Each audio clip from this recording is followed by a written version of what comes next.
Hola chicos, soy Meche Bisueta y esto es Entre Mis Libros, un espacio donde hablo de lo que he leído, lo que leo o voy a leer, pero también sobre las conexiones, los momentos y las historias que nacen entre esos libros, esos pequeños detalles que no aparecen en la sinopsis ni en la portada. Hola chicos, bienvenidos al primer episodio de Entre Mis Libros. Para quienes no me conocen, mi nombre es María Mercedes, pero todo el mundo me dice Meche. Tengo 27 años, casi 28. Y creo que podría presentarme de muchas formas, pero en este podcast quiero presentarme de una sola manera. Aquí quiero presentarme como lectora. No soy crítica literaria ni profesora de literatura, no analizo libros desde la academia ni desde la teoría. Yo leo por hobby, porque me gusta y porque los libros siempre han estado presentes en mi vida de una u otra manera. Quise empezar este podcast porque con los años me he dado cuenta de que leer no es solo terminar historias. También es todo lo que pasa mientras estamos dentro de estas historias. Las ideas que aparecen, las preguntas que nos dejan algunos personajes, los momentos en que un libro te hace detenerte y pensar algo que quizás no habías pensado antes. Quiero sí hablar de los libros que leo, pero también de todo lo que pasa conmigo cuando leo esos libros. Quiero contarles que pasé varios días pensando sobre qué debería hablar en este primer episodio, como qué libro mencionar, qué historia contar, qué tema podría representar mejor este podcast o el inicio de este podcast. Y después me di cuenta de que la respuesta había estado enfrente de mí todo este tiempo. Porque una de las cosas que más me gusta a mí de leer es la idea de que los libros son simplemente un conjunto de palabras que quienes los escribieron organizaron de cierta forma para contarnos algo. Y por supuesto, esto no pasa solamente con libros, pasa con poesía, incluso con canciones. Son palabras que usamos todos los días, pero en algún momento un escritor o un compositor toma esas palabras y crea algo mucho más que solo palabras. Espero estarme explicando.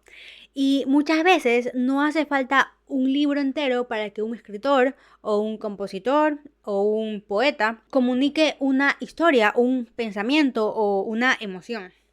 A veces simplemente necesita una palabra, una frase, y eso es lo que más amo de la literatura, porque soy ese tipo de persona que encuentra una frase en un libro y no la suelta nunca más. De esas personas que leen una línea, levantan la mirada y se quedan pensando, o que vuelven a una página solo para leer esa frase una vez más. Y por si acaso, también soy esa persona que se repite películas y series miles de veces y termina aprendiéndose de memoria las frases que más le gustan. Las que tienen algo detrás, las que dicen algo más de lo que parece, las que con muy pocas palabras logran quedarse viviendo en tu cabeza por años, incluso después de que has cerrado el libro. Y creo que todos los lectores alguna vez hemos tenido una frase que nos marcó, una línea que no se nos olvidó nunca, y muchas veces puede ser una frase que no sabemos por qué se queda en nuestra mente. Una de las primeras veces que me pasó a mí fue cuando tenía 13 años más o menos. En el colegio me habían mandado a leer este libro, escúchenlo. Las venas abiertas de América Latina, del escritor uruguayo Eduardo Galeano. Un libro que habla sobre la explotación de América Latina desde la colonización hasta mediados del siglo XX. Ajá, un libro algo pesado para una niña de 13 años en mi opinión, pero de eso hablaremos en otro episodio. Y la verdad es que no entendí casi nada o nada. Era uno de esos libros que sabes que es importante, pero que cuando eres joven todavía no tienes todas las herramientas para comprender. Por si acaso, este episodio no va a ser sobre ese libro ni sobre historia. Voy a llegar a un punto, lo prometo, confíen en mí. Pero bueno, hubo una parte de ese libro que se me quedó grabada. Al comienzo de ese libro hay una frase que dice en los primeros capítulos: el signo de la cruz en las empuñaduras de las espadas. Y recuerdo haberme detenido ahí, no porque la frase significara algo para mí, sino todo lo contrario, porque no entendía qué significaba realmente. Entonces, obviamente, le pregunté a mi mami y ella me explicó algo que en ese momento me cambió completamente la forma en que esa línea o quizás la forma en que yo veía los libros. Me dijo que ahí había una ironía, que se refería a la cruz, el símbolo de la religión cristiana, que estaba en las espadas con las que los españoles conquistaban y mataban pueblos. Y de repente esa frase dejó de ser solamente una frase, se convirtió en historia, en crítica, en una idea enorme escondida en simplemente 11 palabras. Y creo que ese fue uno de los primeros momentos en que entendí algo que después me he pasado muchísimas veces leyendo. Que a veces los libros no se quedan contigo por toda la historia, a veces lo que se queda contigo es una frase, una línea que de alguna manera logra capturar algo más grande, algo que va más allá de lo que está pasando en esa página. Y con los años me he dado cuenta de que muchos de los libros que más recuerdo tienen algo en común.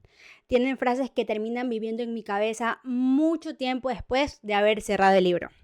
Y si me preguntan si recuerdo algo más que esa frase de ese libro, la respuesta es que no. Pero el recuerdo de leer esa frase y de preguntarle a mi mamá por su significado, yo estoy segura que no se me va a olvidar nunca. Así que en honor a esos artistas que toman palabras de la inmensa balanza del lenguaje, las ordenan de cierta manera y crean una obra de arte inmortal, aquí van algunas de mis frases favoritas. La primera viene de un poema que probablemente mucha gente ha escuchado mencionar, incluso si no lo han leído por completo. Ese poema es The Raven, o en español El Cuervo, de Edgar Allan Poe. Pero primero, ¿quién fue Edgar Allan Poe?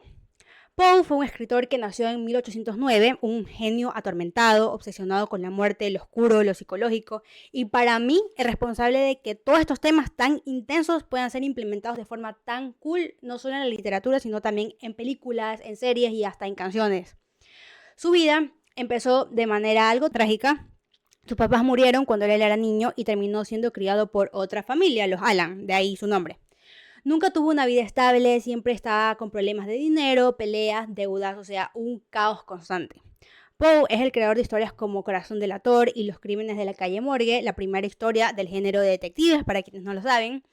Si no conocen estas obras que mencioné, no se preocupen, ya volveremos a Edgar Allan Poe en otro episodio para hablar de él por completo. Pero bueno, otros datos que les puedo contar de Poe para que lo conozcan mejor mientras hacemos ese episodio es que tenía una relación intensa con la tristeza, con el alcohol y la pérdida. Su muerte es un misterio total incluso, ya que lo encontraron en la calle, confundido, con ropa que no era suya y nunca se supo exactamente qué le pasó. Y por último, que se casó con su prima, que tenía tan solo 13 años cuando se casaron y él tenía 27. Por lo que se dice, su relación era bastante cercana y cariñosa, no algo frío o forzado, pero eso nunca lo sabremos.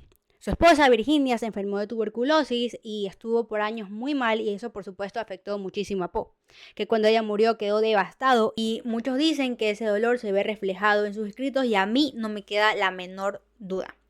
Y después de este episodio, quizás a ustedes tampoco. Ahora, regresemos a The Raven. Este es un poema publicado en 1845 que cuenta una historia bastante simple, pero profundamente inquietante.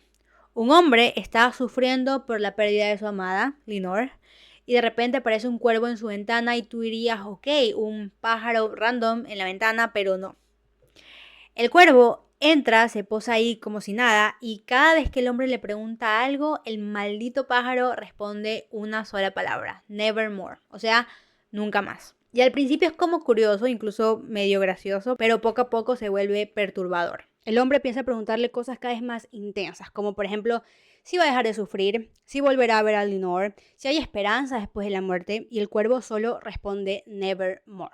A todo, siempre. Entonces lo que pasa realmente no es tanto un cuervo o un pájaro mágico, sino que el poema se convierte en una espiral mental. Es como ver a alguien hundirse en su propio dolor y obsesión. El cuervo de la historia no es necesariamente real, mucha gente lo ve como una representación de lo que está pasando en su mente, de la tristeza que está sintiendo y que no se va. Esa frase es tan poderosa porque, aunque es muy simple, resume toda la desesperación y la resignación del protagonista.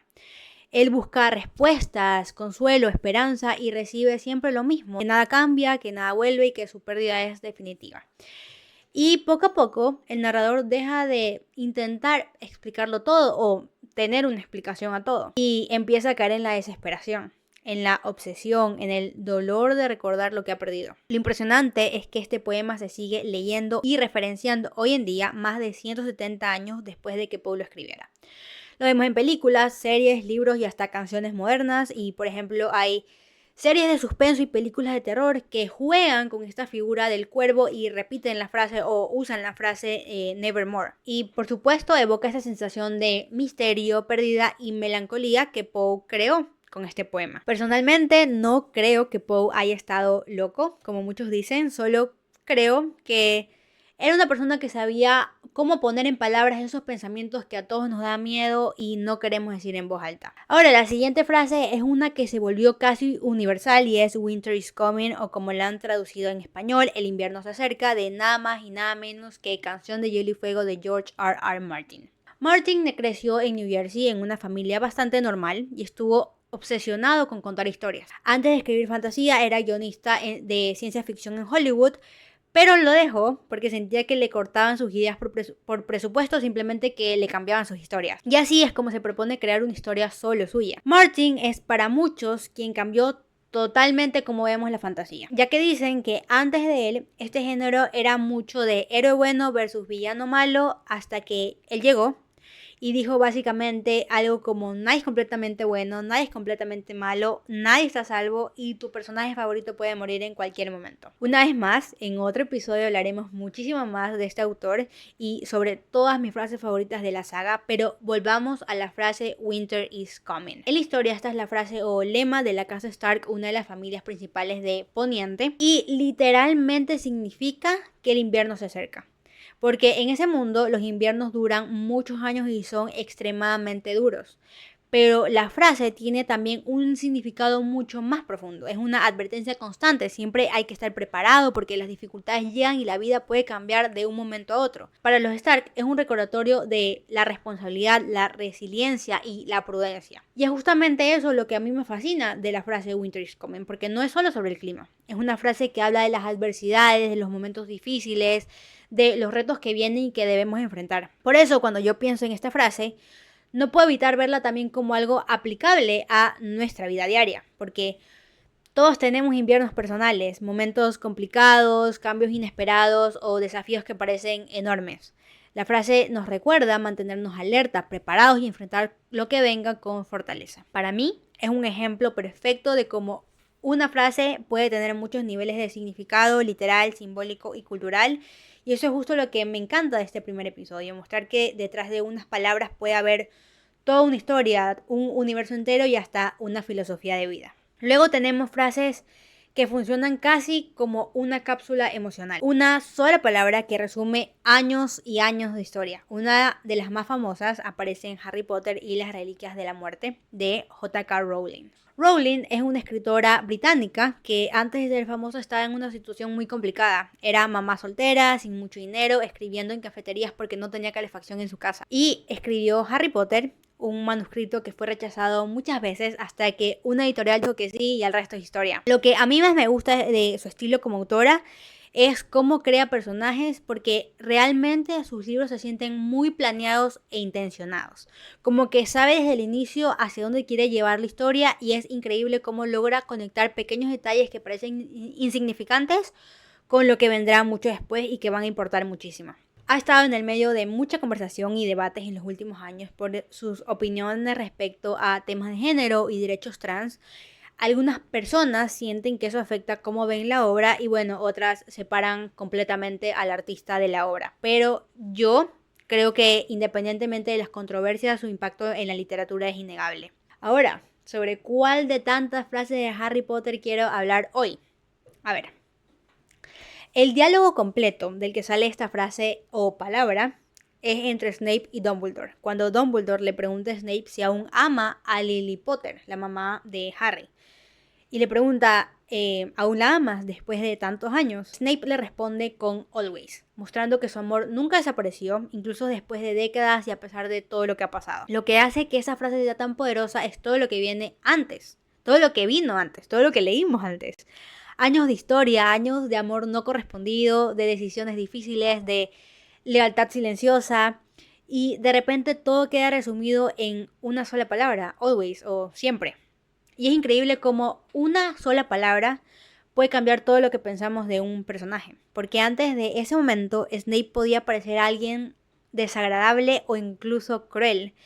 Pero cuando dice always, cuando conocemos todo lo que significa esa palabra, cuando simplemente con esa palabra nos enseñan su historia, nos damos cuenta de que todo lo que hizo fue para proteger a Harry. Por supuesto que hay cosas cuestionables del personaje, pero sí, yo podría decir que la mayoría de cosas que hizo fue para proteger a Harry y por su amor eterno a Lily. Me encanta esta frase porque muestra que a veces solo se necesita un momento, una sola palabra, para resumir décadas de historia y emociones. Y finalmente, por último pero no menos importante, una frase de George Orwell.